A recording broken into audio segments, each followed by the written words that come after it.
What's the purpose of this question? The What's the purpose is of giving me a completely I can like made up I hypothetical? can Okay, yeah, explain yourself before I explain to you why that answer's fucking stupid and actually paints things wrongly. You don't Go need ahead. to be rude. Hello. Hey. Can you hear me? Hello, can you hear me? Yeah, I can hear you. Yep, I can hear you fine. Hear you All right. loud and clear. Well, thanks for taking the time to talk to me. We've never spoken before. In fact, I don't really know too much about your content. I was lucky enough to be on one of the recruitment panels way back in the day, but that's about it. Oh yeah, hippy dippy. That ship has sailed, but it was a good campaign of piracy, I would say. I view that time much like I was a pirate of yeah? law. Much like a pirate Vince McMahon going through the high seas, stealing content left and right off of people's vital port ships. Well, the best part is the booty. That's true. That's why you piracy, to be honest with you. It's always the booty. Everything, every political issue, at the end of the day, boils down to booty. I mean, hey, I haven't found a counter argument to that yet. Yeah, maybe today's the day, I don't know. That's the truth the left still fails to accept. They're terrified. They become anarcho-bootyists. All right. Well, so I heard you were talking about Loner Box and the Trans Genocide, and you happened to look at my tweet, and so I was wondering. You know, I didn't get a chance to watch, but some people in the chat were just saying you were looking at it, and I wanted to get your point of view. I guess, like, well, let me tell you this, and you can tell me this is not you, but I can tell you what's irritating me is that there's a lot of folks in the debate bro space that are kind of missing the point on this. Oh, wait, one question. Is it okay if I smoke during this, or would you consider that disrespectful at all if like I'm not taking it seriously? No, I think it's okay. Okay, I can't see you, so you could have no clothes on and I wouldn't know. Got you. I was raised by my grandparents, so people in my community view it a little differently. So just making sure. Oh, all right. Well, I appreciate it then. If I smoke, I will also ask. Okay, so what was I saying? I was saying, okay, so that I am quite sure this is not going to be your take. I hope and pray. But like, so this random panel that this dude named Will decided to put together on a whim and invite, you know, transphobes among other like freak shows. I had a talk with him. It didn't go that well, but what he repeated was essentially seems to be the one of the things people are saying is that people like me who say there's a trans genocide out there should not do that because it's not just about whether or not there's a genocide. They'll say like this is about a word, right? Are you using the word properly? And you know where I come from, we have a saying for that. It's tone police. So like the debate seems to be is should we tone police trans people? And people aren't picking up that I'm trying to like say, look, you shouldn't have panels on this because it's essentially a question of should we tone police trans people? And so far I have yet to like, you know, get through to somebody in the debate space. I feel like you might be the first person who sees my point. Okay. So can I repeat your point back to you? So, and like repeat it with like some like frill attached to this, make sure we're both clear. So because I don't want to interact with something that turns out not being your position, right? Yeah, so that's fine. Is your position basically that trans people obviously are facing a threat in today's society, and we need to use, and we're using this word to describe that threat, and when we have a bunch of people going online and like debating if that's the right word, not only does that diminish, you know, the bringing attention to the threat, but you're kind of like tone policing trans people by telling them like you can't use that word to describe this very obvious threat to your survival. Yes, and it also plays into tropes like you're crazy, you know, you're too emotional, you're just, you know, you're running around like your hair, like it just brings out the worst in people. Even people who I would have considered allies end up saying super like even kind of bigoted things in their zeal to tone police me. It's just a bad discussion. So, you know, can I make a comparison from my life that I've found something that's similar to this, because I'm trying to relate to this as much as possible before getting into any nuance. So if you don't know much about my content, what I've been doing recently, I just got back from Ukraine. So I went over there to like document the war, interview refugees and aid workers, hopefully participate in some aid work myself. And Okay. there is a question that's been posed by New Lines Institute and a lot of Ukrainians that I talked to about whether what's going on in Ukraine like meets that definition. And I've went to like a lot of locations where there were like mass graves. Yeah. Really, the things human beings will do to each other is horrific to me. Certainly. And when I look at the war, I would call it like almost a war of annihilation. Like the goal Yeah. from the government has been pretty clear that Dmitry Medvedev said that, you know, Ukraineness is a disease of the mind. It is, you know, it's fake. The Ukrainian national identity is fake. It's a knockoff. It's a puppet of the West. They're trying to basically erase Ukrainian culture, erase it by saying they're all Sure. Russians. Sure. And so to me, there's a question that's proposed about like, is that a genocide? And if I was to sit down and have an academic discussion about whether it meets the definition of genocide, I can do that, but I never ever do that. And the reason I don't is because I feel like if I say publicly, even if I get to that academic conclusion that this is not a genocide, then it feels like I'm almost diminishing the suffering that I personally saw. I'm diminishing it, and I'm telling Ukrainians that word you're using, which you feel describes the suffering you're feeling, that's invalid. That's wrong. Right. And I, the person who doesn't face it on a daily basis, am the one who's going to tell you how to describe the suffering and threats you face on a daily basis. Is that at all how you feel? Yes. Yes. You are not tone policing Ukrainians, and I hasten to add that part of your description of their concerns, marks their in my mind, why some of them might describe that as a genocide. When you tell a story about people that makes them seem dangerous, and that story presumes without stating that the solution is, to annihilate a people, that's when it becomes pretty acceptable to start throwing around terms like genocide. Like if the Ukrainian people are a disease, for example, or predatorial or something like that, something analogous, to the stuff I hear about people like me. It's not the same words, but it's the danger that presumes the nihilistic sort of total solution. And I wouldn't, like the people that are being subject to that solution, if you will, tone policing their description of how they feel about it and what they think the risks are is doing harm. So I think so far we're on the same page. So I wanna take a step forward here and ask you a question about, like, do you think there's a difference between like an individual having genocidal intent and seeking a path to do genocide and a genocide actively occurring? Well, the way I would think about it is this: is stages. So like, I think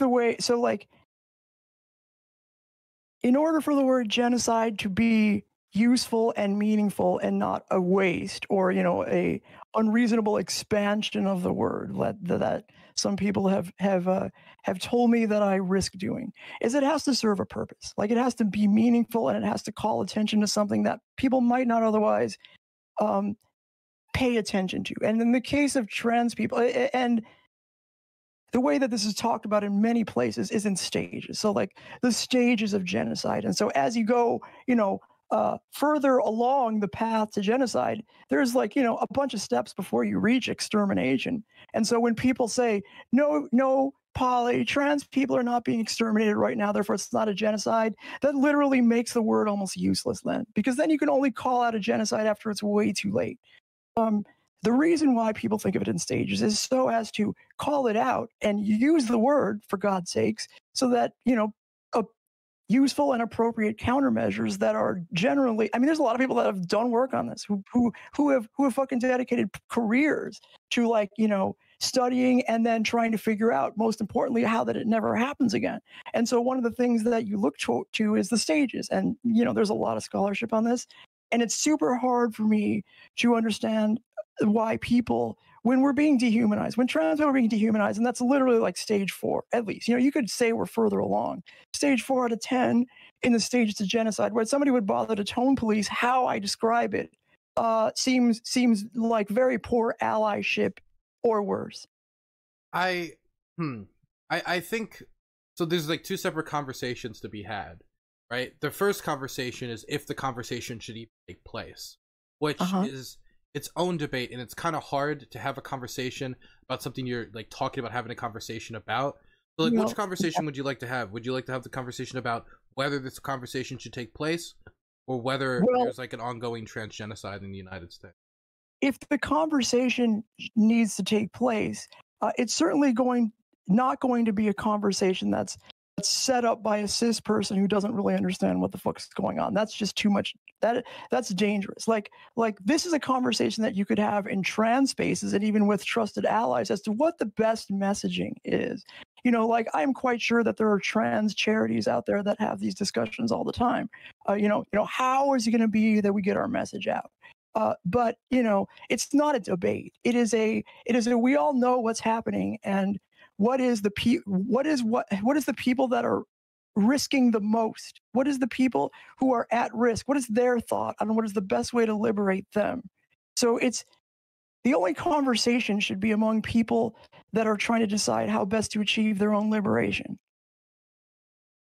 So I'm just trying to think, because I want to know if because having the conversation, like there's I do believe personally that there is nuance between a intent to do genocide and the genocide occurring, not in saying like trying to downplay the severity of a threat, but in like proposing countermeasures. And I think that's like where the importance of the conversation is. You know what I'm talking about when I say stages of genocide, steps of genocide? Yeah, there's like dehumanization, and then like yes, and there's sort of generally agreed on what the appropriate countermeasures are. Like saying the word genocide doesn't presume any specific wouldn't presume any means to fight it. That's missing the whole point of like talking about genocide. Well, I guess being specific about what stage we're at when it comes to like, we have people, with the goal, the government is now working with the pursuit to eliminate trans people, and people plotting to make the government to do that. I think the difference between that does require a different legislative response, maybe a different physical response. Because like personally, like in Myanmar, where there's like a genocide occurring against the Rohingya Muslims, mass people being 750,000 forced off their land, terrible stuff. I think that like the solution, there is no legislative solution. There is no solution in Myanmar outside of, in my mind, killing soldiers and fighting back. This seems to be what the rebels agree to, and this seems to be why 1/3 of the country is controlled by rebels. And the reason why I believe that this is moral, and I think it's a very radical thing, but an important thing to like put that line in the sand when it comes to, yes, I do think it's moral that they're overthrowing their government and fighting in that way, is because but I don't care about that. Like that has nothing to do with me. Like you're not listening to me. Okay, so like what I'm saying is, when I say there's a trans genocide out there, I'm not talking about Myanmar. I'm not talking about fucking Ukraine. I'm not talking about anything specific like that. I'm saying, look, the only thing I'm trying to imply is that there is a concerted effort that is growing to eliminate trans people. That's all I'm saying. The solutions can then be talked about, but you cannot get in the way of people like me using the most appropriate term to describe what will happen if people don't act. What will happen? Yes. Do you think, okay, so do you just not believe that trans people are basically like at serious risk if we don't fight against what's happening here? The demonization of us, the laws that they're passing. I mean, they just fucking filed a fucking bill in Texas to make people like me, defined as drag queens wherever I go.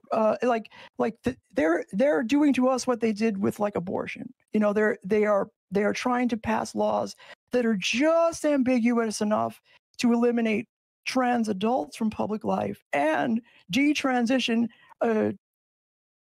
trans children, under law, like legally. So I'm not sure that I'm not sure do you just disagree with the idea that they're trying to get rid of us? Do you think it's not what they're doing? I do think there are people, political activists and politicians, and very disgusting people who are trying to erase trans people from public life, try to force them underground. And I think there's even some who actually I would say, of course, it's a radical minority, but there are some who even have a murderous intent. And some have even engaged in that murderous intent by doing fire bombings against like donut shops that host drag queen story hour and stuff like that. Okay, but for somebody like me, there's not really a dime's worth of difference between somebody who firebombs a drag show and somebody who just says, look, I don't, I know that this legislation is going to kill trans people. I just don't care. In fact, I think I like it. Like that's still the same, that still leads to our elimination. And it's all still methods to further the genocidal intent of these laws. So I think that's all bad, and I think that's all contributing to that. But I also do think that there is usefulness in talking about different stages of development and what stage we're at. It allows us to have like a better response, and I think it also gives a more accurate evaluation. Not to downplay, like, or virtue signal, or tell people like call it, but I think it would be like it's best for like informing people about the severity of the situation, what our response should be. So what makes you think so? Like, are you saying if I say there's a are you trying to tell me like in gentle terms? Because feel free to just tell me what you think bluntly. Mm-hmm. Are you trying to tell me that if I say something to the effect of there's a genocide of trans people going on, do you think that that's not true? I think people will get an image in their head, an image that might be inaccurate, and I think it would be best to like avoid an inaccurate image.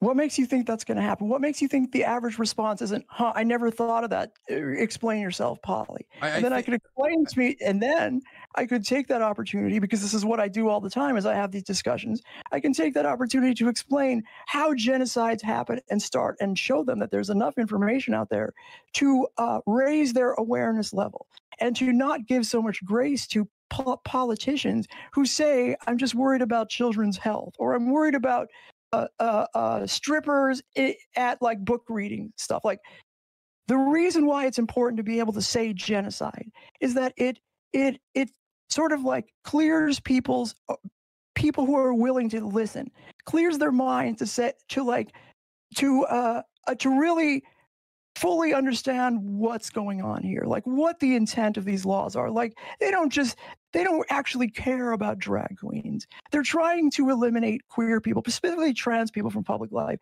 They don't actually care about children's health. They literally don't. Do you think that when these state legislators pass laws to like detransition trans kids, do you think they're doing that because they don't understand health? A lot of them probably, in large part, but I do think they're also hateful. I think a lot of them are misinformed. A lot of them are stupid. So you don't think they listen to the science? So like Florida, for example. I've met a lot of when they had the health board, right? And the protesters came up and said, we want to speak. And they declined to let them speak. And they relied on, obviously, like, quack testimony. They relied on data from a fucking dentist, among other things. And they ignored the evidence from actual experts, and they refused to hear from people. Do you think that they did that from a place of misinformation, or do you think it was just what they wanted to happen? Do you think this is just? I think it's a combination of both. I know a lot of people who walk back from their conclusion, where they want to believe something, so they just walk back to try to find whatever evidence they can to back it up. Then they'll use misinformation to back up their beliefs, making them genuinely think that they're right. It's really sad, it's stupid, and it's still hateful. But I do think misinformation plays a large role. So do you?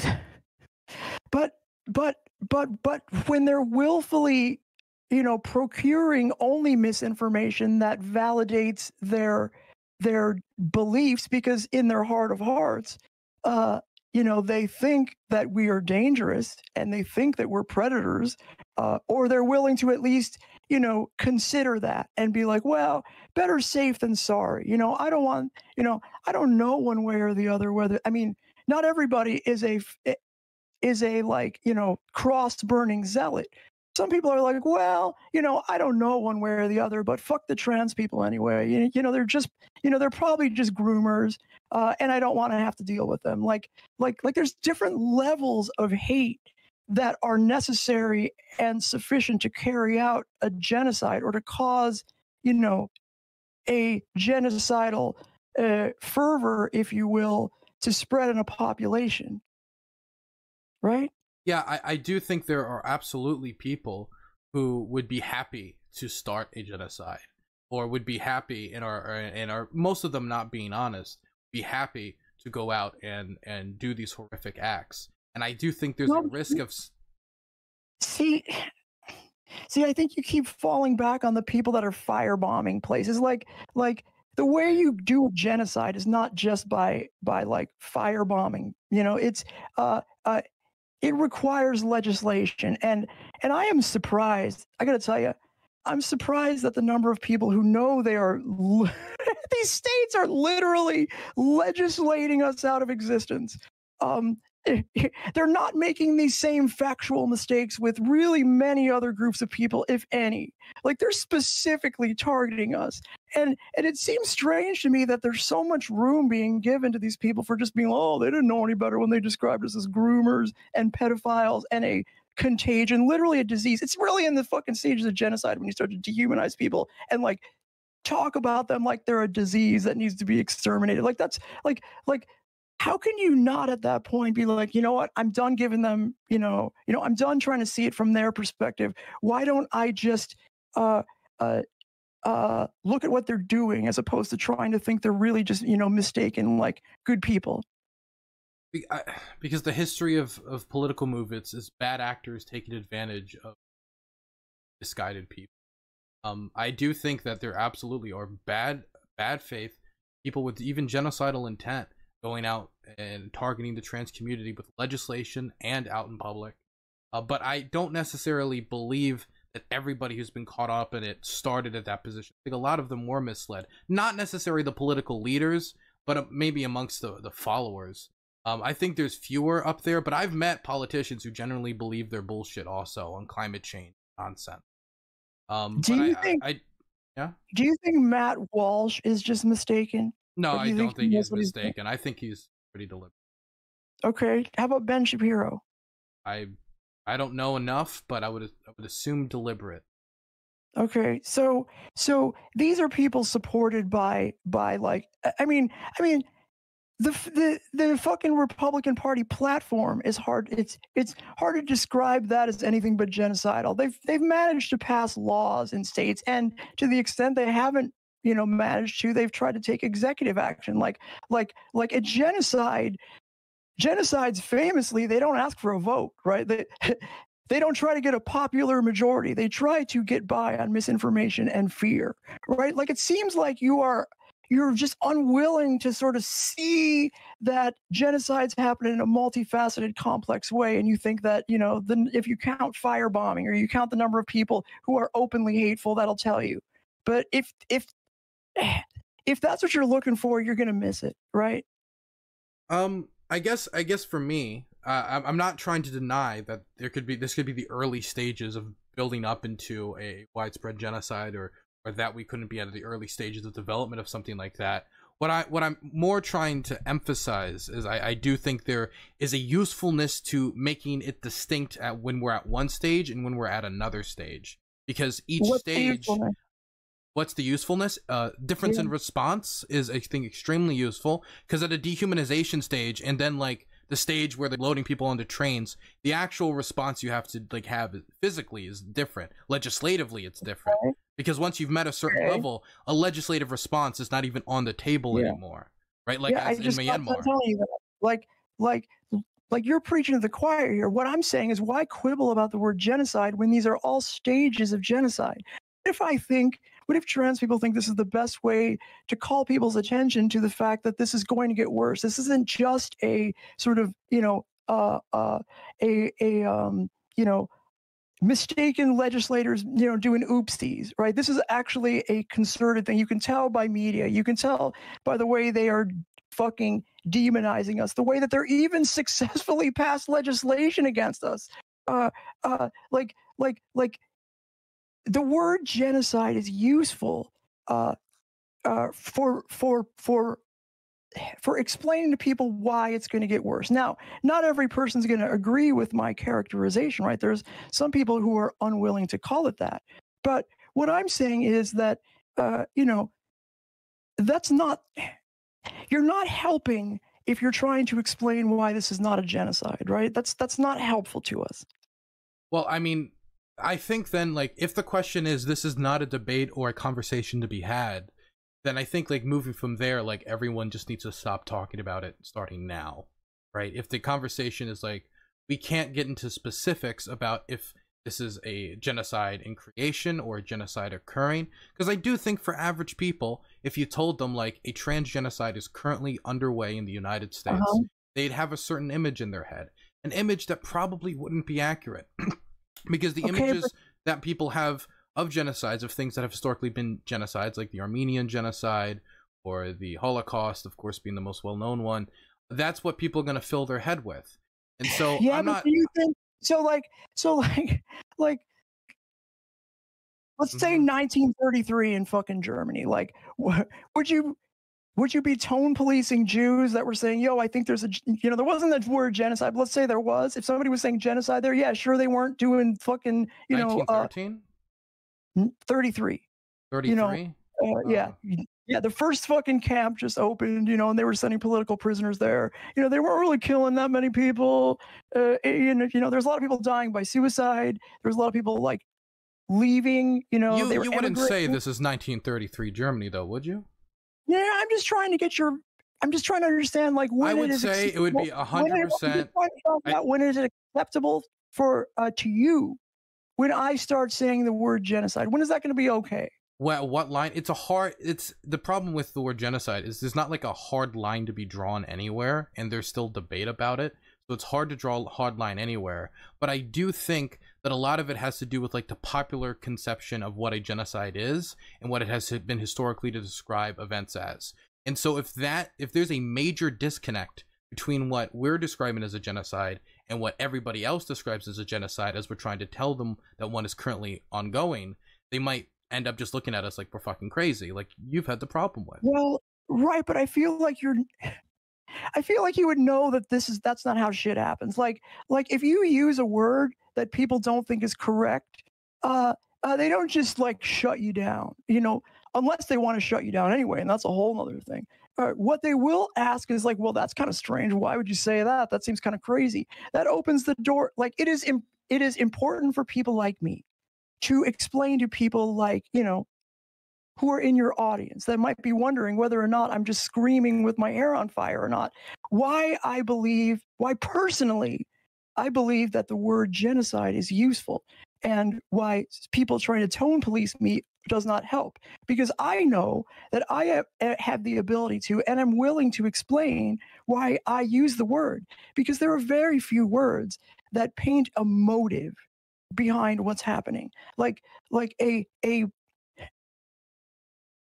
fact that you are, both unwilling to sort of let me sort of just say genocide without pushback, coupled with the fact you seem to be giving a lot of room to these Republican legislators for just being misinformed and just whoops sort of shit, like, kind of proves my point. Like, the real thing that's going on there, and I tell you this, from the bottom of my little trans heart, is that they are trying to get rid of us. They really, really are.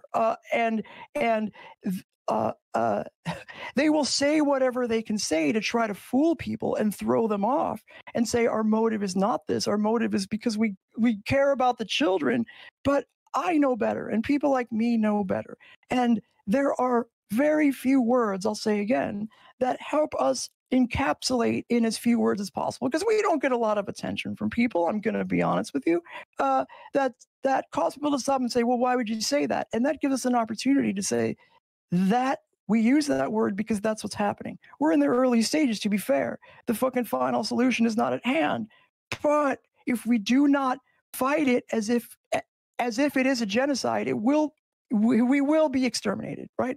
One way or the other will be eliminated. So it is important for me to use that word because it puts people in the right frame of mind. Okay, can I the charitability I give people who are misled is not meant to be like trying to color the people who are transphobic in a well light. Is just analyzing like why people like follow these political movements. I don't think their leaders like have good intentions, but I do think that people get caught up in a storm of transphobia and hate, and I think that's how really genocides work. Yes, but I'm just describing like I'm giving like I think that's important to say, because if we just say that every single person who is transphobic right now is doing it knowing that trans people are actually perfectly fine, comfortable, amazing human beings, they're just hateful, that isn't how we're gonna like get rid of transphobia, because that's not why everybody like is transphobic. A lot of people are transphobic because they've been. I'm trying to stop an ongoing genocide. Like so transphobes are everywhere, right? That okay. I can't fight transphobia. You know, I have to like pick my battles. And what I'm doing right now is, because your response is surprisingly common.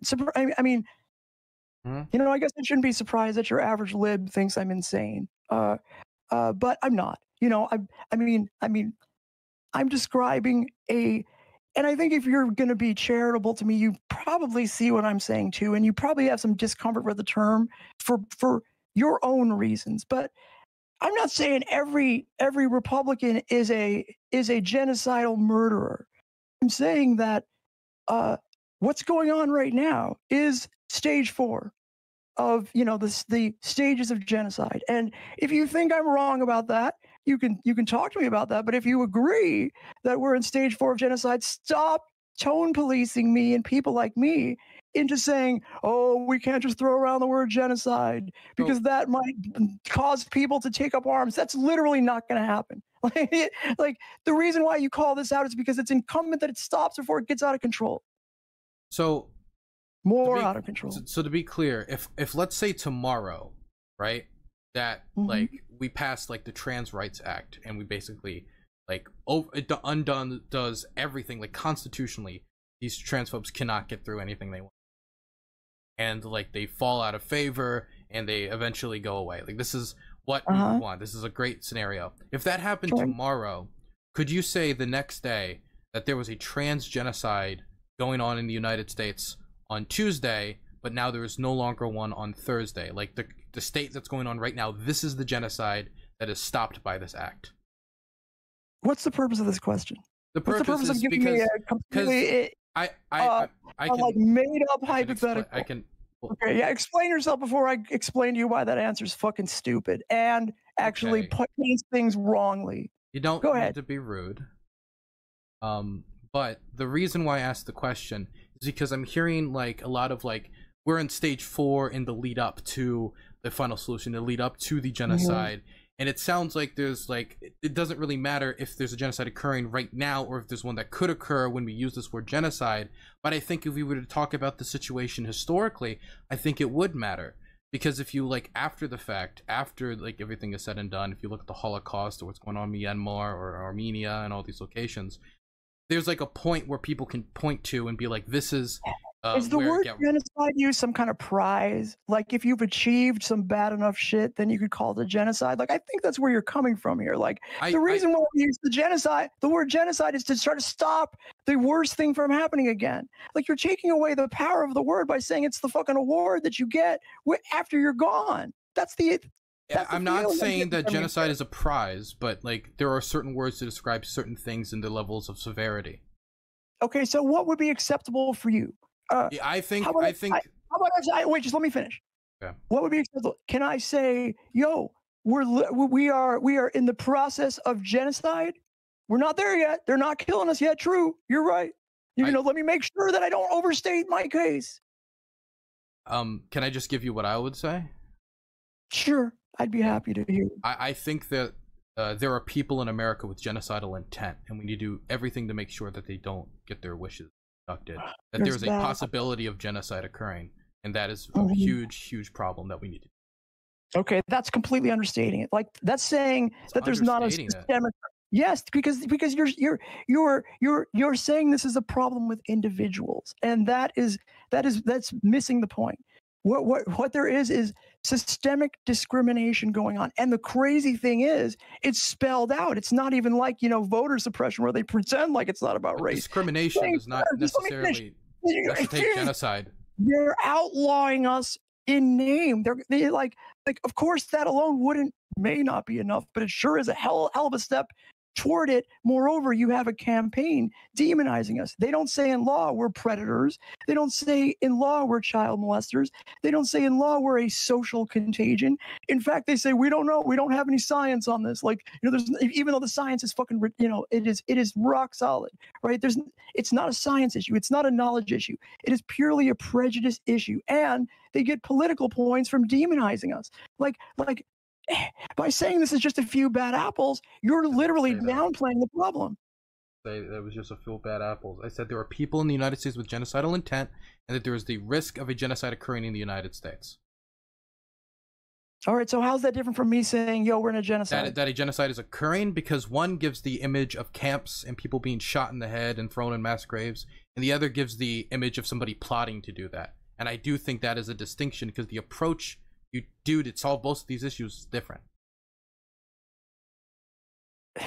Okay, so if you're willing to say there's genocidal intent going on, are you willing to say that we're on a path to genocide? Yeah, I would be willing to say that. I've said that before. So I'd be willing to say that there is a risk, and that there are people on that path trying to push America on that path. I don't know if the United States federally is on that path. I see like certain state governments trying to. The courts are usually stopping them, but there are certainly people trying to push America on that path.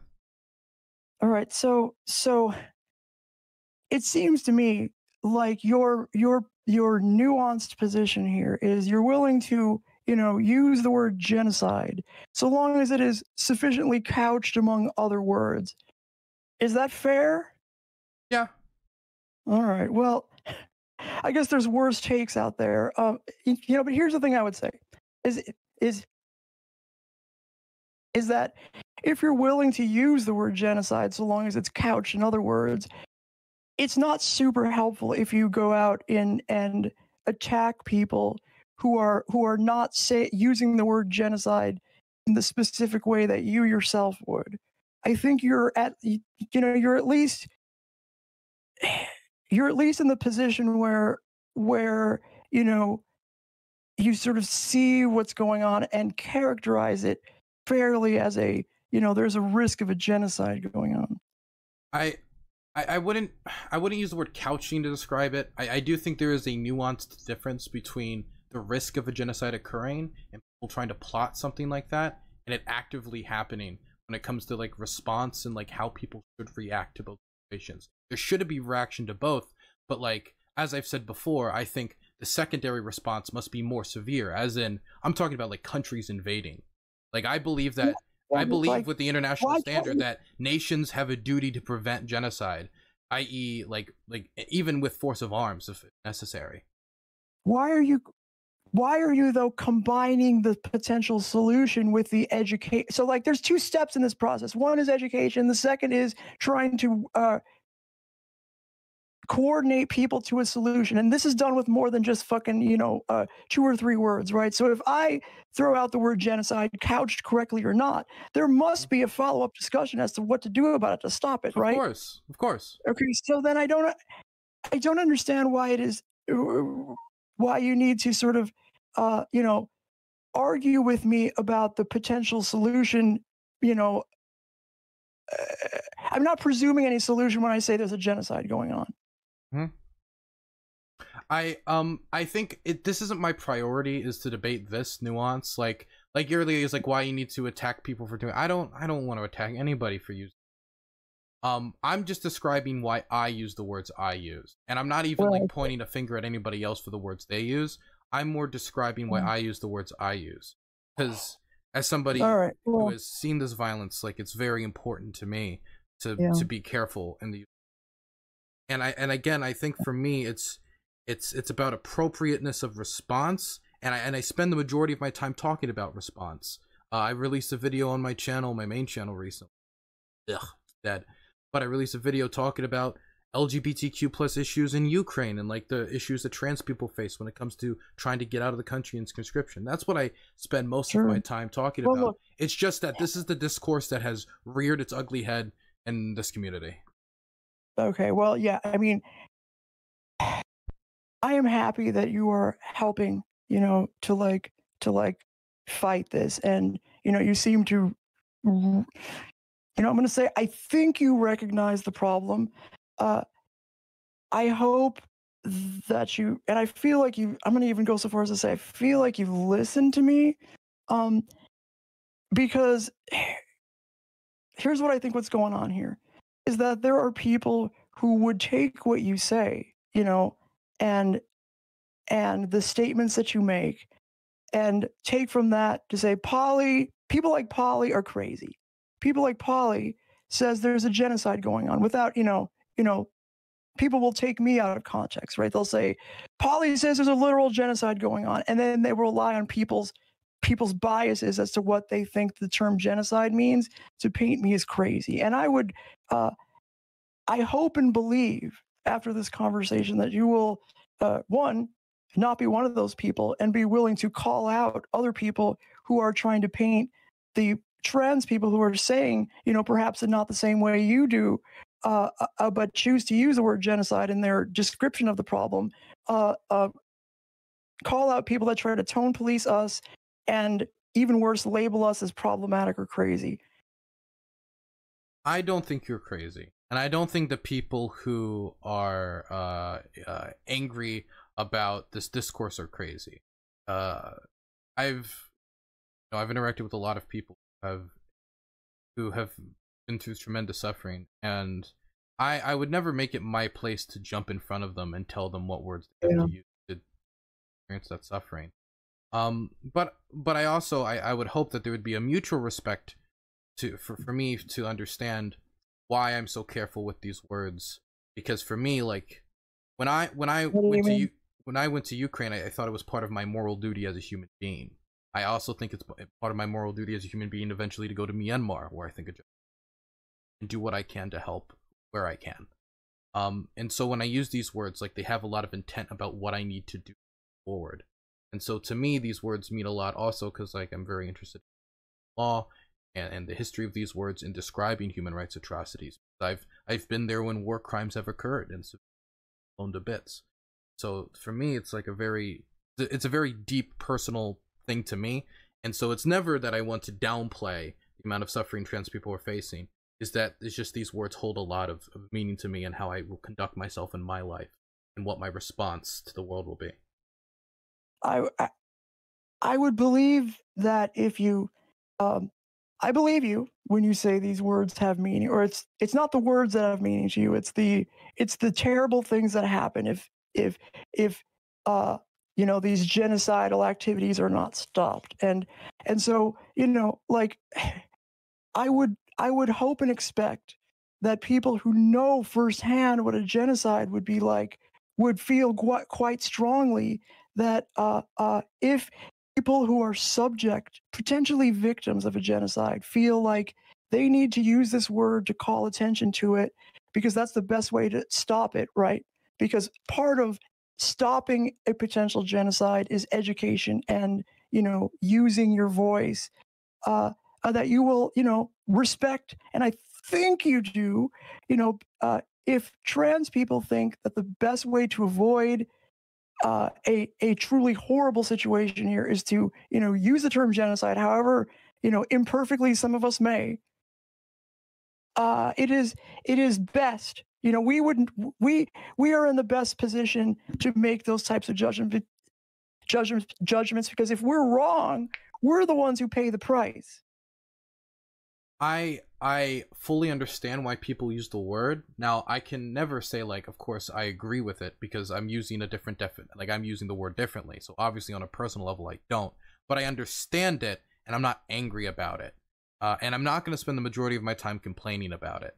But if someone does ask me about the words, why I use the words I use, I'll certainly describe it. But yeah, I'm more surprised than anything that this actually became the discourse.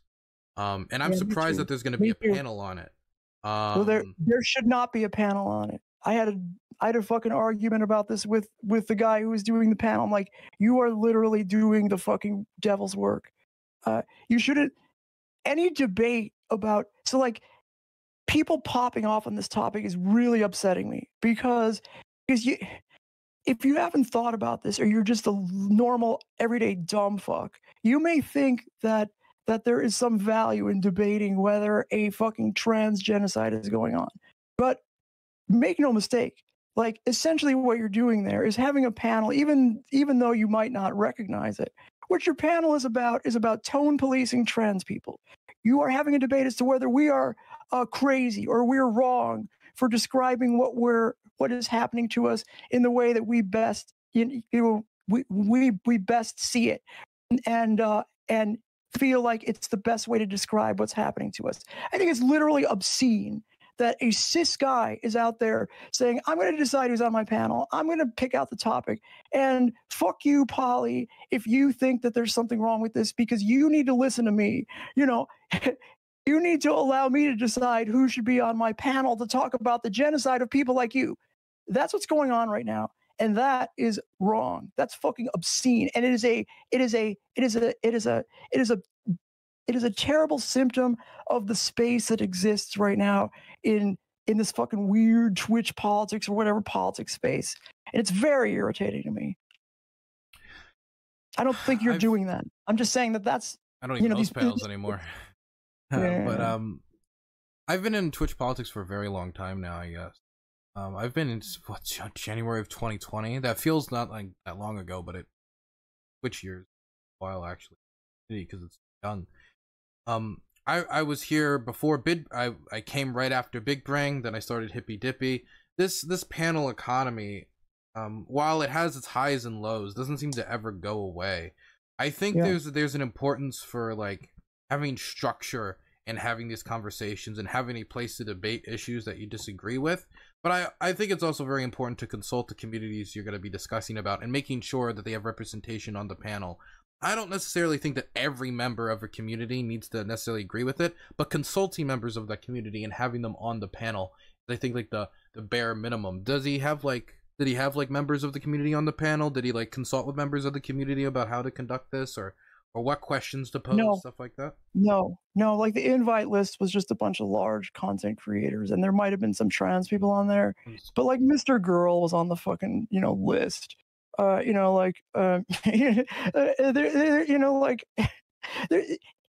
link to the list by chance? I think I lost it. I was looking at it earlier. I know Lonerbox was on it. I know Chud Logic was on it. Yeah, these are not people, and there's people that responded that are like, I don't know anything about this. There's some people I don't know anything about this, but it is there are very. I'm not one that's usually super picky about this, right? But this is obscene. You know what I mean? There has to be some fucking limit on the type of panel discourse. When the existence of there's plenty of panels that do harm, right? But this is one that literally has no good purpose.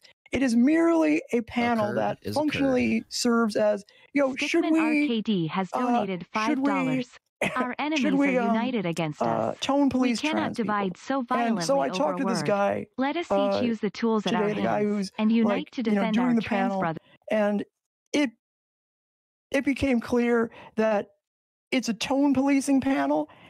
He wasn't going to bill it that way, right? Because people lie about what their intentions are, or they don't understand it at best.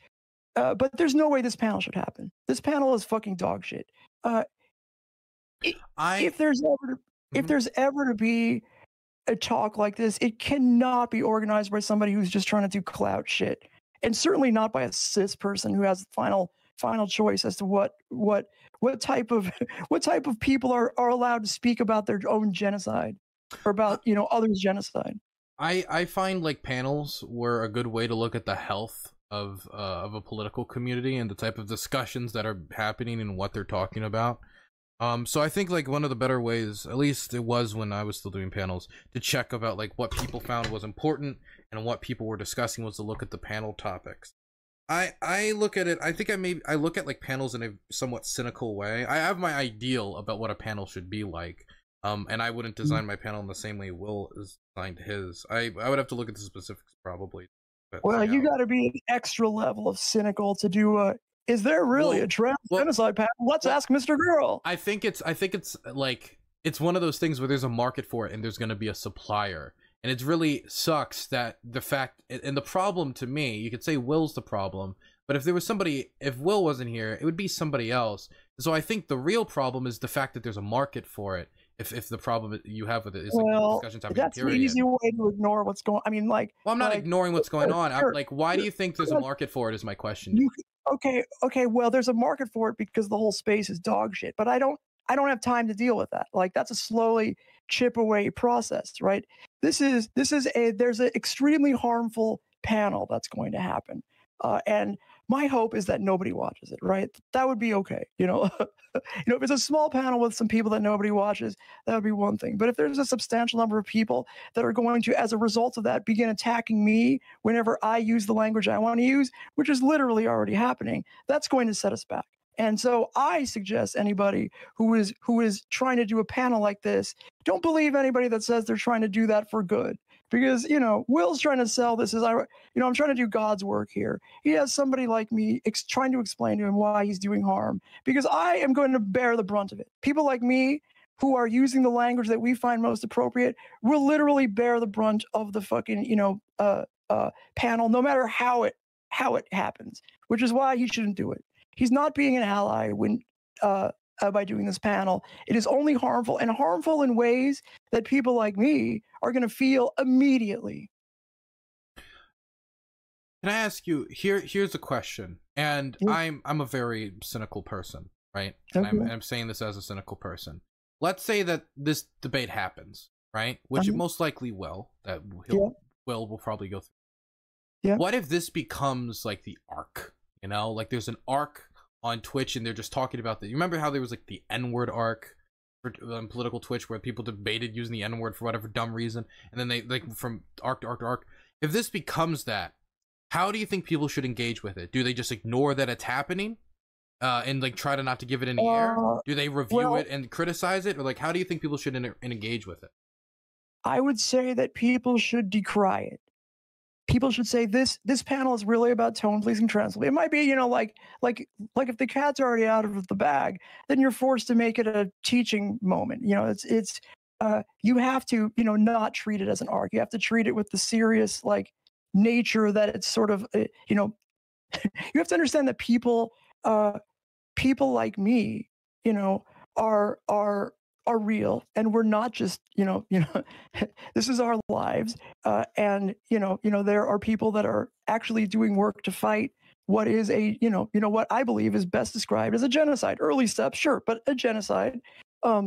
And so one thing that you could do if this panel goes off is say, look, this is bad because it is essentially it can do no good. The panel itself is the question of should we tone police trans people, or are trans people who say this is a genocide overstating it? It's not so bad. Like there's no good that can come from this discussion. I think that's relatively obvious. So this is one of those panel cases where like the harmfulness is relatively obvious, I think. So if it goes off, if it happens and enough people watch it, the best thing you could do at that point is make it a teachable moment, and then attack anybody that tries to do the same thing. Like we don't have a lot of choices. Like there's, we're not everybody agrees with me, so I can only do what I can do. So like you said, like attack the people who would maybe like host a panel like this in the future or would participate in it. Right. Gotcha. Explain why they're not doing good allyship. Why you're harming things, particularly for an obviously like clout-based motive. It's really fucking disgusting. And I don't think that's a hard sell in this case. It's relatively obvious what's going on here. People of goodwill are going to see what I'm saying, and if they don't see what I'm saying, they were probably unreachable to begin with. I have a question. Yeah. I have, this sounds weird, but I have ties to the Holocaust museum. weird. That's a weird thing to say. The Holocaust Museum. Okay. But I live in the DC area, and I know a lot of people who like really like study genocide and work with it on a daily basis. Do you think it would be more productive to try make a different panel where we talk about like historical genocides and what leads to it, so people could have an idea of what to look out for instead? Do you think that would be a better idea on this topic, so people could like hear from experts? Yeah, I can see why that would. Yes. I mean, if you have experts, of course. I mean, if you have experts from the Holocaust Museum, like that would be amazing. I'm gonna do counter panel operations. Counter panel operations. Yes, chat. Yes. They actually have in the Holocaust Museum. If you look it up, they actually have the stages. Like they're bit. You know, if you're sort of somehow associated with the Holocaust Museum, you know that they're going to be super aware of the stages of genocide and the warning signs and the things that you would generally think to do to fight growing genocidal activity. So, you know, that would be amazing. I would be happy to like help with that too. Okay. Here's a question. You said like that they're cis. How important do you think it is? Because I hosted panel. I'm kind of off topic now, but I hosted panels for a very long time about Black issues, about trans issues, gay issues, because it was whatever, you know, people wanted to talk about at the time, or the audience wanted to hear, or was in the news. Do you think it's irresponsible for like cis people or people who are not part of those minority groups to be hosting those conversations? In this case, so like I don't know where the line is, you know, but like when you're talking about when your panel topic is essentially, are these people appropriately arguing for their own liberation? Like that's not a good panel. Like that's a person. That is a panel that could only happen if it were people that were arguing about their own liberation. It can't be a tone policing panel. Like the thing that makes the trans genocide panel extra bad, like worse than the average bad, is because the only thing that comes from it is, you know, are some of these trans people crazy or what? Like that doesn't help us, right? One, we're not crazy, and two, there's plenty of people that are going to say that we're crazy, but that doesn't help us. You know, like that's not good. What do you learn from that? You know, nothing. I think a lot of people approach panels in a different way than I do. You know, Modern Day Debates by chance, James? Yeah. Very, very lovely guy. I met him in person. Lovely man, broad-shouldered, handsome man. I talked to him once about his panel philosophy, and he just sees himself, and I see him like have flat earthers debate like people who don't believe atomic bombs are real, and then Bigfoot debates. And at sometimes I'm looking at these debates and I'm just thinking like, what the fuck's the point of this? Right? Sure. And I mean, they can be funny, I can laugh at them, but I'm like, what's the point? Yeah, I mean, I've been on there before, and I was on a panel with fucking Alex Stein, and the whole thing was me and him insulting each other. Oh yeah, Alex Stein is something else. Yeah, it's not, you know, like that is not a good it's not a good standard for what's an appropriate panel. I think well, he's a very popular panel show. He's well, not a panel show, but a debate show. A lot of these popular debate shows and panel shows, I even say the majority of them, don't view themselves as a tool for advocacy. They view themselves as a tool for conversation, for keeping people or watching people talking about issues. And I don't think a lot of panels, and this would probably be true for Will's as well, is not designed around like, how do we benefit left-wing or trans or LGBT or whatever issue causes as much as possible. It's how do we have the most interesting conversation possible? How do we all walk away with this like having either learned something new or like been thoroughly entertained? And especially when you're on a platform like Twitch, which is gaming focused, which is focused on entertainment, and you got the just chatting section. It's going to even be more aggressive like that on Twitch than on YouTube. So that's a very hard cultural standard to change on Twitch. Okay, but what I'm saying is that, yes, given that people are going to have dumb fuck debates, right? Even somewhat harmful debates. You can't have a debate. There's got to be a limit, right? There's got to be a limit to the stuff you're willing to debate. Like I think I've laid out a case here, and I think you understand it. Why a panel that essentially functions as should we tone police trans people who want to describe their own oppression, such that, you know, I mean, like, we're on the stages of the genocide of trans, even you can see that. Like, so that's a serious fucking issue. Like, let me finish. There are very few panels that are as you know, certain are as have no ability to do good, and only The only question is, how much harm is this going to do on a topic that we agree is genocide related for people like me? Like that's not just, yo, we have a culture here that's going to talk about bad stuff. I'm saying this is outside the line. Like, this should be considered unacceptable. I guess for me, you like you, and this is a strategy I've seen used by a lot of activists, and I'm not saying it's necessarily a negative thing, but you use the word genocide in a lot of way to bring attention to this, right? You want people to pay attention to what's going on in the United States. You want people to, because you're throwing a claim at the what's going on in the United States. The claim is that right now in the United States, genocide is occurring in the United States. And people pay attention to that claim, and people are turning their heads because most people haven't heard that claim before. Most people haven't heard with genocide against trans people. I've never heard that before. And I think when you like make a statement that's as attention grabbing as that, when most people don't agree with that, I would say, I'm not saying that you're right or wrong to say most people don't agree with it. And you've designed it, and you've said earlier to grab attention, that I think conversations like this happening because of it is almost like not like a natural consequence, but like almost inevitable. That if you are you telling me not to worry about damaging conversations that are happening because they're going to happen? No, I'm not saying not to worry about it. I'm saying that if the intention of using the word genocide is to like get people's attention. So you're saying it's my fault that people are going to have dog shit panels because I'm using the best words that I can to describe what's happening in a way that... That's not the words I use. I'm saying that I think if we're using the word genocide in order to garner attention onto the issue, which is the intention, right? If that produces a toxic discourse around it, do you think that the discourse by bringing attention to it through panels is going to help because then more people are going to be looking at the evidence? Or do you think it's going to be a net harm because people are going to be calling you crazy? In a panel that says, that is designed the way this is, that has the question phrased the way that it is there actually a trans genocide going on, where the person who's forming the panel is basically saying, we all agree what's happening, we should decide whether we should call it a genocide or not. A cis person who is not subject to the risk, that is bad. That's bad. That's something that I will say you cannot do, particularly when it's for all the wrong reasons. Now, has this discourse started in part because of my, debate with Lonerbox? Sure, but that doesn't mean that it's right that anybody can now. It's now a free for all to shit on trans people, right? Like that's already going to happen without the panel. I'm just saying, like, look, if a content creator is going to try to do this to gain clout off of our fucking marginalization, they should be, by good-willed people, ignored or decried. Like, this is a way that we can sort of get people to really understand how to fight this. And the way to fight this is to not hold panels to question whether or not we're phrasing this properly.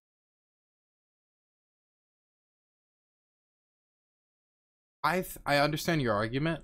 I guess I just feel like these panels, and I guess, and this is again me being extremely cynical, these panels are gonna like almost inevitably happen. Or if it's not panels, it'll be somebody will react to it and then a debate will start. Or like Tucker Carlson or some fucking crazed right-winger will grab it and try to start a debate or an argument, or it will do a segment on it. Not saying Tucker Carlson's going to cover your show, but I'm saying that eventually someone's going to hear that claim and they're going to put pushback against it. And so I guess and they're going to say a genocide in the United States against trans people, and they're going to go off. So I guess my question is, like, do you think that when that debate happens, because it's inevitably going to happen at some stage, that debate is going to be a net harm or a net benefit? If we frame it as a genocide currently occurring, if that's like our starting point. I mean, when you look at it that narrowly, that's going to be awfully like, I think, and I talk about it this way, I think labeling it a genocide, couched in certain words to explain it, is going to result in negatives and positives. I mean, are you assuming I haven't like thought of the potential negative consequences? No, I'm assuming you have thought of it. That's why I'm asking you your opinion. Yeah, no, I mean, there's going to be people that I'm just trying to not create more people that are giving those that are looking for an excuse to ignore me, to give them that excuse. There's already going to be plenty of people out there saying that people like me are crazy and should be ignored, right? What I don't want is somebody who paints themselves as an ally and for fucking terrible reasons, essentially, clout reasons, using our issues to make us look stupider, right? Like, or to say that we're being unreasonable in our description. We're not being nuanced enough. Like we need to at least learn something about why we say tone policing is important, or why fighting against tone policing is important. Like if we instead, like, think about this, like, if this person is supposed to be an ally, why not have a panel on why, by the way, can I ask, does Will claim to be an ally or not? I don't know. Yes. His big background is that he walked in 3 pride parades. That's what he said. He's like, he's qualified to have this panel because he's honest and he's walked in 3. Wait, did he wave a flag? If he did, then obviously he meets the standard. I mean, so, like, if you were claiming to be an ally, you can't do something that is obviously going to do harm. Like, the worst part is the fucking lie. It's the hypocrisy, right? And I know there's going to be that too, but I'm going to call it out, especially if they're, somebody within arm's reach of me. I'm going to say, look, you're doing fucking bad shit here. Don't do it. Wait for Tucker Carlson to do it. He'll do your job for you. And by the way, it's pretty shitty if your example is Tucker Carlson is going to do the work you're going to do, Will. Anyway, that should tell Will that he's on the wrong side of this. Well, obviously, I think Tucker Carlson. I don't know Will. I think I've met Will maybe on 2 occasions. Well, he's doing Tucker Carlson's job for him. Well, is he really like that aggressive against trans people, like as Tucker Carlson? No, he's not. But no. I'm just using your hypothetical. Oh, okay, got you. Okay, so, like, I 100% understand what you're saying. Now I'm gonna bring this back to the original thing and connect it to this, and then I think we can probably wrap it up because we've been talking for almost, like, I think well over an hour now. Yeah, I appreciate the time. So, for me, and I think you would agree to this, eventually at some stage this debate is going to happen if this takes off, like this like the claim that the genocide is going on. And I think that we want to be as well equipped as possible to work against the narratives that are going to be like, what, trans people are perfectly, everything's fine in this country. And so those words that we talked about, like me couching my stuff in earlier, do you understand how I could see those couched words, or the nuance I'm trying to apply, how it could be useful in dealing with that situation when it inevitably comes up? Like, it'll be easier for me to make my argument. Sure. I think about that all the time. I always I spend quite a lot of time trying to figure out, and I do test this. I field test different methods of trying to do advocacy, and the exact wording of things that I say, right. And the word genocide has power. Like, I promise you it does. You probably know this. I promise you it does, specifically because there are genocidal activities going on, and it does get people's attention focused, and there are people that argue against it. But there's no reason to have somebody like at this point, I agree with you, like, what needs to take place, right? But by agreeing that needs to take place, what would not help, and that's that. Is there a genocide of trans people going on? Like, that's just a dog shit like question. At this point, like the best, if you need to have a panel about this, it wouldn't be run by a cis person whose whole qualifications is I've been in 3 parades, right? Like it would be a trans person who is, best suited to fucking do this, and bring other people who have skin in the game. Like the skin in the game thing is super important to me right now. Hey, Rhizome, thank you so much for the raid of 80. I appreciate it. I understand the skin in the game part. I remember I had this moment when I came back to the United States, and I was at a political event, and some people, like, crashed it, and they were like these Ukraine people, and I hadn't realized how, because I was just like, I stayed calm for most of it, but at the end I, like, flipped out. I, like, got really aggressive. It honestly was pretty unbecoming of myself, and I didn't realize how much that personal experience had affected me, and, like, having friends and knowing that they're the ones that are at threat, stuff like that. And so I think there's also, like, a disconnect that people have when they haven't experienced trauma, or they're not part of the community that is being discussed, because for them it's kind of like pontification on the internet of discussing issues, and they could be right, they could be wrong, who knows, but the skin in the game is different, and so the seriousness with which it's treated and the lightness and with which it is discussed is much different. And so I 100% understand that. I 100% understand. Okay, well, I appreciate that. Awesome. It's important for me to, like, people who are reactionary, essentially, even if they're, style themselves leftist, the reactionary takes are something to the effect of, like, Polly, you're just doing identity politics, or Polly, you're just fear mongering. Trans people are, the reactionary shit I've seen from people who are ostensibly allies is truly disgusting and disturbing. And I appreciate that you're not doing that. Can I ask you one more question before we head out? Sure. Is there any fear that, there might be people who pick this up and say, see, they're scared to even talk about it because they can't defend their position? Free speech type, that type of. There's always right. Those are the people that I know are not with us and never will be. If they're gonna be fucking weird about it, if they find that to be persuasive, fuck them. I have to judge who's persuadable and who's not. And if somebody's gonna take, you're too afraid to debate in the marketplace of ideas, brother, fuck those people. They're not reachable. Sure. Come talk to me if that's your take. Awesome. You have a good one, Polly. Yeah, thanks for talking. Thanks for talking. See you later. Have a good one.